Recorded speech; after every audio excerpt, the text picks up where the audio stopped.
Hi hello welcome to N9 media. నేను మీ journalist విప్లవశ్రీ. గురు బ్రహ్మ గురు విష్ణు గురుదేవో మహేశ్వర అని కదా మన పూర్వీకులు మనకు బోధించారు. మరి ఇప్పుడు ఏం జరుగుతోంది? ధర్మాన్ని, భక్తిని, సాంప్రదాయాల్ని గౌరవిస్తామని చెప్పేవారు వ్యవహరించే తీరు చూస్తే అసహ్యమేయటమే కాదు, ఎటుపోతున్నాం మనం అనే భయం కలుగుతోంది. బ్రహ్మ విష్ణు మహేశ్వరులను పక్కన పెట్టి కనీసం పెద్దలనే మర్యాద కూడా లేని ఒక మౌఢ్య సంస్కృతిలోకి ఈడ్చుకుపోవటాన్ని ప్రత్యక్షంగా చూస్తున్నాం. ఇది భారతీయ సాంప్రదాయమని గొప్పలకు పోయే వాగాడంబరపు మూకల మూర్ఖ చేష్టల భాగోతం. ఎక్కడా ఇలాంటి వైపరీత్యాలను చూడము. ఒక గురువుతోని ఒక శిష్యుని కాళ్ళు పట్టించే శిక్షకు ఒడిగట్టడాన్ని కాళ్ళు పట్టుకుని వేడుకోవలసినంత నేరం ఘోరం ఆ గురువు గారు ఏం చేశాడు? కొట్టాడా? తిట్టాడా? అవమానపరిచాడా? సాధారణంగా బడిలో ఉపాధ్యాయులు చేసే పనే చేశాడు. ఎందుకు చదవలేదని నిలదీశాడు, నిల్చోబెట్టాడు, అడిగాడు, అంతే. ఇది ఎక్కడైనా జరుగుతూ ఉంటుంది కదా. కాకుంటే ఆ పిల్లవాడు అయ్యప్ప మాల వేసుకుని ఉన్నాడు. మాల వేసుకుని తరగతి గదికి వచ్చేది చదువుల కోసమే కదా. లేదంటే అక్కడ కూడా అయ్యప్పను కొలవడానికా? మాలధారణ చేసిన వాడికి చదువు చెప్పడం, చదువు రాకపోతే నిలబెట్టడం నేరమా?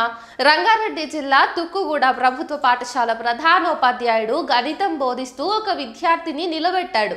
దీన్ని సాకుగా తీసుకుని మాల వేసుకున్న విద్యార్థిని నిలబెడతారా అని ఆ ఉపాధ్యాయుడు దళితుడైనందున అతనిపై భక్తి ముసుగులో దాడి చేసి కక్షపూరితంగా బహిరంగంగా విద్యార్థి కాళ్ళు మొక్కించడం, దుర్భాషలాడటం అత్యంత హేయమైన చర్య. ధర్మరక్షకులుగా చెప్పుకుంటూ గూండాయిజానికి పాల్పడటం దుర్మార్గం. ఇది గురు శిష్య సంబంధాలపై తీవ్ర ప్రభావాన్ని చూపే దాడి. అంతేకాదు, దళిత వర్గాల ఉన్నతిని, ఆత్మగౌరవాన్ని సహించలేని వారి వికృత చేష్ట ఇది.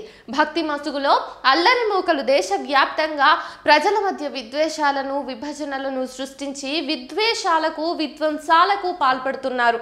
అందులో భాగంగానే మన రాష్ట్రంలో కూడా ఈ విశ్వ సంస్కృతికి బీజాలు వేస్తున్నారు. వీటిని చిన్న చిన్న ఘటనలుగానే చూస్తే ముందు ముందు ఎదురయ్యే ప్రమాదాలను పసిగట్టనట్టే లెక్క. ఇటీవల పార్లమెంటులో రాజ్యాంగ నిర్మాత అంబేద్కర్ పై అనుచితంగా చేసిన వ్యాఖ్యలను గుర్తు చేసుకుంటే వీరి కుసంస్కార పరంపర మనకు అర్థమవుతుంది. అధికారంలో ఉన్న వాళ్ళెవరూ ఇలాంటి వాటిని ఖండించకపోవటాన్ని మనం గమనించుకోవాలి. ఇక్కడ క్రమక్రమంగా రాజ్యాంగపు ప్రజాస్వామిక విలువలపై జరుగుతున్న దాడి విస్తరించడం కనబడుతోంది. గురువుల మీదే కాదు, భావ వ్యక్తీకరణల పైన, పుస్తక రచనల పైన, పుస్తక విక్రయాల పైన, రచయితల కవుల పైన తీవ్రమైన దాడులకు తెగబడుతున్న సంఘటనలు మన ఇంటి ముందుకు వచ్చాయి. నాడు పన్సారే, కల్బుర్గి, గౌరీ లంకేష్లను హతమార్చారు. ఇప్పుడు ఏం రాయాలో ఏం రాయవద్దో నిర్దేశిస్తూ హెచ్చరికలకు దిగుతున్నారు. ఈ మౌఢ్యం, మూర్ఖత్వం చైతన్యయుతమైన తెలంగాణకు పాకిందని ఈ మధ్య జరిగిన కొన్ని ఘటనలు రుజువు చేస్తూ ఉన్నాయి. ఈ మధ్య బుక్ ఫేర్లోని ఒక స్టాల్లో తిరుపతి బాలాజీ బౌద్ధ క్షేత్రమే పుస్తకం, దాని ప్రసిద్ధ చరిత్ర పరిశోధకుడు మరాఠీ ఇంగ్లీష్ రచయిత కె జమనాదాస్ 1991లో రాశారు. ఆ పుస్తకం హిందువులకు వ్యతిరేకమైందని, దీన్ని అమ్మటం నేరమని పెద్ద గలాటా చేసి స్టాల్ నిర్వాహకుడు, వీక్షణం సంపాదకులు ఎన్ వేణుగోపాల్పై దాడికి పూనుకోవటం, తర్వాత సామాజిక మాధ్యమంలో బెదిరింపులకు, తిట్లకు ఎగబడటం అత్యంత దారుణమైన విషయం. వైష్ణవాలయాలు శైవాలయాలుగా, శైవాలయాలు వైష్ణవాలయాలుగా పాలకుల మతాచారాలను బట్టి మారిన చరిత్ర చదవులకు తెలుసు. ధనాగారాలుగా ఉన్న ఆలయాలను వాటి కోసం ధ్వంసం మొనర్చడము చరిత్రలో చూస్తాము. భిన్నమైన అభిప్రాయాల మధ్య వాదనలు, చర్చలు చేయటం సాంప్రదాయంలో ఉంది. ఎవరి వాదం వారికి ఉంటుంది. కానీ నేటి ప్రజాస్వామిక వ్యవస్థలో నాదే చలామణి కావాలని దాడులకు తెగబట్టాన్ని ఎట్టి పరిస్థితుల్లోనూ అనుమతించకూడదు.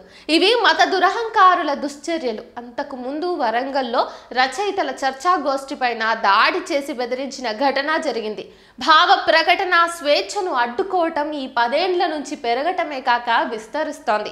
అంతేకాదు, మొన్న స్వయాన మహారాష్ట్ర మంత్రి నితీష్ రాణే బహిరంగ సభలో మాట్లాడుతూ కేరళ రాష్ట్రం మినీ పాకిస్తాన్ అని అభివర్ణించడం పూర్తిగా విద్వేషాలను రెచ్చగొట్టడం కోసం చేసినవి.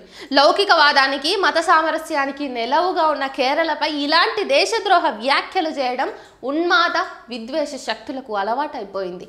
తెలంగాణ నేలపైకి పాకుతున్న ఈ ఉన్మాదాన్ని చైతన్యాయుతంగా తిప్పికొట్టాల్సిన బాధ్యత మనందరి మీద ఉంది.